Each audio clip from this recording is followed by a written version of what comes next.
تو حالات کے بدلنے کا تعلق سب سے زیادہ دین سے ہے کہ جب دین آئے گا اللہ حالات بدلیں گے۔ مدینہ منورہ ایک بیماری تھی، وہ مشہور تھی عرب میں، اس کو حمہ یثرب کہتے تھے۔ یثرب مدینہ منورہ کا پرانا نام ہے جو بعد میں بدل دیا گیا۔ مدینہ کے لوگ یثرب سے پہچانتے، اس کا ترجمہ اچھا نہیں ہوتا تو اس کو بدلا گیا۔ تو اس جاہلیت کے زمانے میں اس بخار کو کہتے تھے حمہ یثرب۔ یثرب کا بخار وہ بہت سخت ہوتا تھا، مہاجرین بھی جب گئے تو ان کو بخار ہو گیا، اور کمر توڑ بخار۔ جب حضور صلی اللہ علیہ وسلم تشریف لے گئے، مہاجرین تشریف لے گئے، تو ایک مدت ان پر پھر اللہ تعالیٰ نے اس وبا کو نکال دیا۔ پھر مدینے سے وہ وبا حضور صلی اللہ علیہ وسلم کے جانے سے آپ کے دین آنے سے وہ وبا ختم ہو گئی، جوفہ کی طرف گئی۔ خواب میں کسی نے دیکھا کہ عورت ہے اور بکھرے ہوئے بال ڈراؤنی شکل سے بری طرح جا رہی ہے جوفہ کی طرف۔ جوفہ جگہ ہے ابھی بھی ہے۔ تو کیا ہوئی تعبیر کہ اس کی تعبیر یہ ہے کہ مدینے میں جو بلا تھی بیماری کی وہ گئی، مدینے کی آب و ہوا صاف ہو گئی۔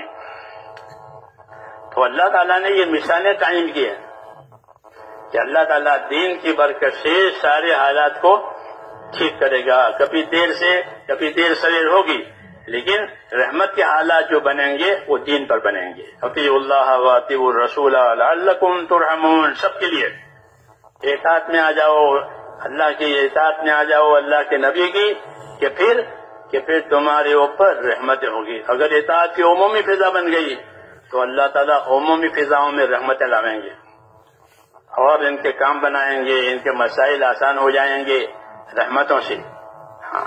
ہاں رحمت والا راستہ بنانے کے لیے محنت کا ذمہ دار امت کو بنایا ہے۔ اس لیے میں نے عرض کیا کہ تبلیغ کیا ہے کہ اپنی زندگی کی ذمہ داریوں کو اس طرح پورا کرنا ہے کہ جس سے ہماری آخرت بنے۔ وہ ہے، اس کو نہیں بھولنا چاہیے کہ ہم کو آخرت بنا کے دنیا میں زندگی گزارنی ہے۔ بھول بھی ہو جائے گی، گناہ بھی ہو جائے گا، تو بھول سے اور گناہ سے آخرت بگڑتی نہیں ہے،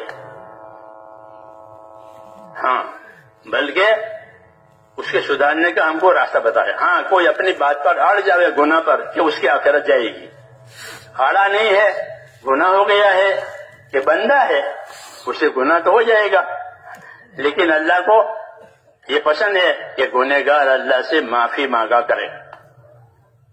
تو اللہ اس کی معافی مانگنے کو پسند کرتے ہیں، اللہ خود معاف کرنے والے ہیں، اللہ کا ایک نام ہے عفو کہ معافی دینے والا، اور معافی مانگنے والے کو پسند کرتے ہیں، معافی مانگنے والے سے محبت کرتے ہیں۔ تو اللہ نے معافی کا دروازہ بھی رکھا ہے، عمل کا دروازہ بھی رکھا ہے۔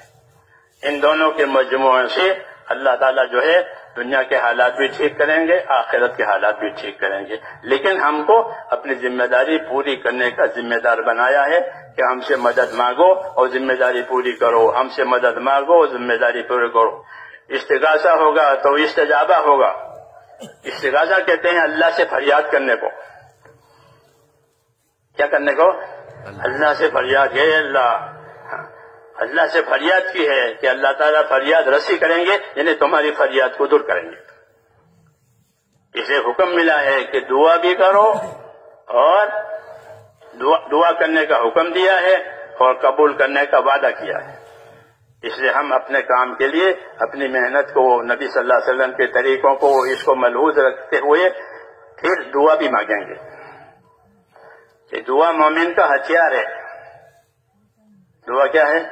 کہ دعا مومن کے واسطے اللہ نے ایک ہتھیار دیا ہے۔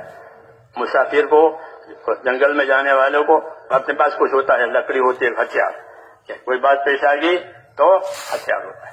تو حالات کا مقابلہ کرنے کے لیے دعاؤں کا ہتھیار دیا ہے کہ تمہارے پاس حالات آئیں گے تو کیا کرو کہ دعا مانگیں گے۔ کہ بیماری آئی تو یونس علیہ السلام نے دعا مانگی تو بیماری اچھی ہو گئی، اور کہ فرعون کے ظلم ہوئے تو موسیٰ علیہ السلام نے دعا مانگی، کہ اولاد نہیں ہے تو زکریا علیہ السلام نے دعا مانگی۔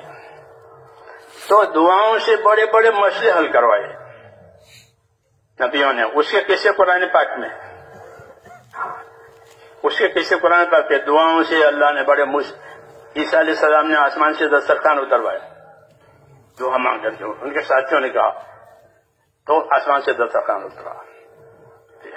تو دعاؤں سے اللہ نے بڑے بڑے کام کیا ہے.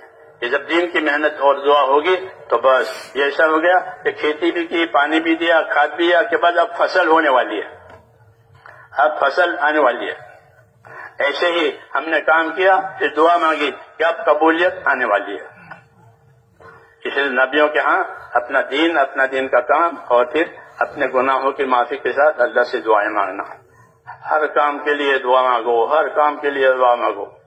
ہاں، یہ دعا مانگنے سے تمہارے مسئلے حل ہو جائیں گے. نبیوں کے پاس دعا ہوتی تھی، اپنا کام ہوتا تھا، دعا ہوتی تھی، اپنا کام ہوتا تھا.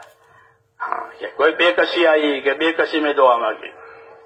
ہاں، نوح علیہ السلام نے دعا مانگی، یا اللہ اتنے سال ہو گئے کوئی میری سنتا نہیں، بڑی بے کسی ہے، انی مغلوب فانتصر، میں مغلوب ہو گیا ہوں، مجھے دبا دیا گیا ہوں، اب تو بدلہ لے لے. تو اللہ نے بدلہ لے لیا. موسیٰ علیہ السلام دعا مانگی، پھر ان سے ڈر کر آئے تھے، بھاگ کر کے مصر سے راستہ بھول گئے، مدین کے راستے پر آ گئے، راستہ بھی نہیں ہے، مسافر ہے، کھانا بھی نہیں ہے. تو اب بھی دعا مانگی، رب انی لما انزلت الی من خیر فقیر، اے اللہ یہ میں حال میں ہوں، تیرے طرف سے جو بھی خیر آئے آج مجھے اس کی ضرورت ہے. تو دعا پر ان کے سارے مسئلے ہو گئے. ہاں، یہ دعا پر ٹھکانہ ہو گیا. شعیب علیہ السلام کے گھر چلے گئے، ان کی بیٹی سے شادی بھی ہو گئی، نوکری بھی مل گئی. پردیش میں جاب چاہیے نا، جاب، یہ پردیش میں جاب چاہیے. ہاں، وہاں تو کوئی خاندان ہے نہیں، تو لوگ پردیش جاتے ہیں، جاب تلاش کرتے ہیں. تو اب ان کو جاب بھی مل گیا. ہاں، کل کے تو ہمارے بکریاں چلاؤ گے. 20 منٹ بعد. ہاں، کتنے سال؟ 8 سال. ہاں، تو 8 سال کی گارنٹی ہو گئی. اس سے آگے کہ بیوی بھی مل گئی. شعیب علیہ السلام نے اپنی بیٹی کا نکاح بھی کر دیا. پھر آخر میں نبوت بھی مل گئی. اور کیا چاہیے؟ ہاں، وہاں سے فارغ ہو گئے تو اللہ نے نبوت دے دی.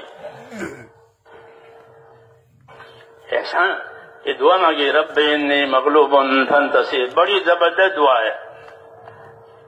پریشان ہے، رب انی لما انزلت الی من خیر فقیر. موسیٰ علیہ السلام، رب انی لما انزلت الی من خیر فقیر. یہ مانگو، بے کسی سے نہ گھبراؤ، اللہ سے مانگو. رب انی لما انزلت الی من خیر فقیر، اللہ جو خیر آج تیری طرف سے آئے مجھے اس کی ضرورت ہے. تو پھر اللہ اس خیر سے محروم نہیں کرتے. اسے نبیوں کی دعا ہم کو سکھائی ہے اور نبیوں کے کام بھی بتائے ہیں کہ نبیوں کے کام، نبیوں کی دعائیں، نبیوں کے کام، نبیوں کی دعائیں. کہ جب دین کی محنت کرنے والے صحیح معنی میں اپنی جان مال قربان کر کے دعائیں مانگیں گے تو بتایا کہ ان کی دعاؤں میں اللہ ایسی قبولیت ڈالیں گے جیسے نبیوں کی دعاؤں میں قبولیت ہوتی ہے. بشارت ہے. نبی نہیں بنیں گے، صحابی نہیں بنیں گے، لیکن دعا میں قبولیت کا انعام مل جائے گا. جی ہاں، یہ بشارت ہے اللہ کی طرف سے. اس لیے میرے بھائیوں، اپنی ذمہ داری پوری کرنے کے لیے اللہ سے مدد بھی مانگنے کہ ہم ذمہ داری پوری کر پائیں. اللہ کی مدد کے بغیر کیسے پورا ہوگا؟ اس لیے دعا سیکھنی ہے اور موقع کی دعائیں یاد کر کے وہ مانگتے رہنا ہے اور تقاضے کے مطابق اپنے آپ کو عمل پر بھی ڈالنا ہے. اس سے انشاءاللہ آخرت بن جائے گی. تو اس کے لیے تیار ہیں؟ انشاءاللہ.